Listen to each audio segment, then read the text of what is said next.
اس سے عقیدے مضبوط ہوتے ہیں. اسی لیے ہم عرس مناتے ہیں کہ فنا نہیں ہوتے، بلکہ ہم عرس وصال کے دن وصال. اور ایک اشارہ دوں، جس دن عرس ہوتا ہے اس دن دعائیں قبول ہوتی ہیں. اسی تاریخ میں کیوں جمع ہوتے ہو؟ ہم نے کہا ہمیں ایک بات سمجھ میں آتی ہے. 9 تاریخ ہی کو لوگ عرفات میں جمع ہوتے ہیں، ہے نا؟ اور اس دن دعا قبول ہوتی ہے، رد نہیں ہوتی. ہوتی ہے؟ بولیں. یہ الزامی جواب ہے، رد نہیں ہوتی. کیوں نہیں ہوتی پتہ ہے؟ بلکہ یہ ہے کہ اس دن جو سوچے میری دعا قبول نہیں وہ مجرم ہے. ایسے ہی ہے نا؟ کیوں قبول ہوتی ہے؟ 9 کو ہی کیوں قبول ہوتی ہے؟ حالانکہ 10 کو بھی کوئی جائے تو حاجی ہوگا نہیں، 11 کو جائے تو نہیں، 8 کو جائے تو 9 کو ہی جانا ہے، اسی تاریخ کو جانا ہے. کیوں؟ اس دن اس کو عرفات کا میدان کہتے ہیں. عرفات، عرفہ مطلب پہچاننا. آدم حوا دونوں جدا ہوئے جنت سے. آدم ہندوستان میں، حوا جدہ میں. دونوں کی توبہ قبول ہوئی، دعا قبول ہوئی. تو دونوں کی ملاقات 9 تاریخ کو ذی الحجہ کی عرفات کے میدان میں ہوئی. کہاں ہوئی؟ تو مطلب کیا ہوا؟ ایک نبی سے ایک ولیہ کی ملاقات ہوئی. کہاں؟ نبی سے ولیہ. تو وہ مقام دعا کی قبولیت کا ہو گیا، وہ تاریخ دعا کی قبولیت کی ہو گئی. حوا جیسی ولیہ، آدم جیسے نبی سے جہاں ملے وہاں دعا قبول ہوتی ہے. عبد القادر جیلانی جیسا ولی سید الانبیاء جیسے نبی سے جس قبر میں ملاقات کرے، کیا وہ جگہ قبولیت کی نہیں ہو سکتی؟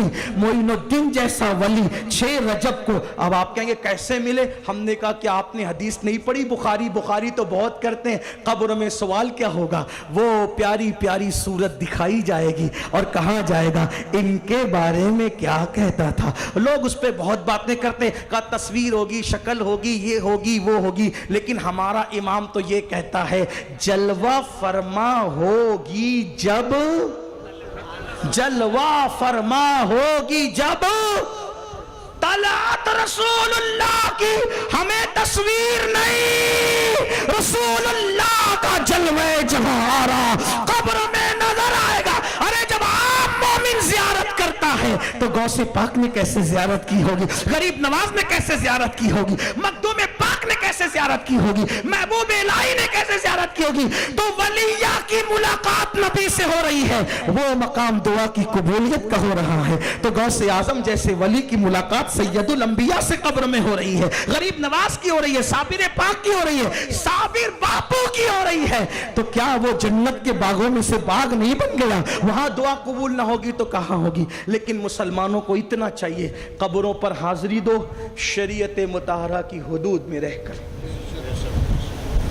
عرس مناؤ، حد دیکھ کتنا اچھا عرس ہے. بڑے بڑے علماء مفتیان کرام ہیں، یہاں کوئی غیر شرعی بات فی الحال مجھے نظر نہیں آ رہی. الحمدللہ.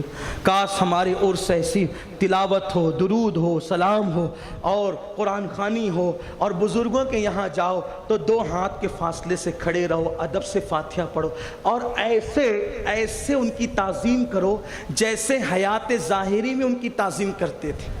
یہ جو گر پڑنا ہے، ان پہ ہاتھ رکھ کے پوری قبر پہ بوجھ ڈال دینا ہے، اور کوئی وہاں پر جو ہے مٹی کے گھوڑے لا کر کے چڑھا رہا ہے، کوئی کپڑے کے گھوڑے لا کر کے چڑھا رہا ہے، کوئی ناک پھنی کیلے لا کر کے چڑھا رہا ہے، کوئی ناریل بھی یہ لا کر کے چڑھا رہا ہے. اب اس کا کیا شرعی حکم ہے تو وہ مفتی گجرات آپ کو بتائیں گے.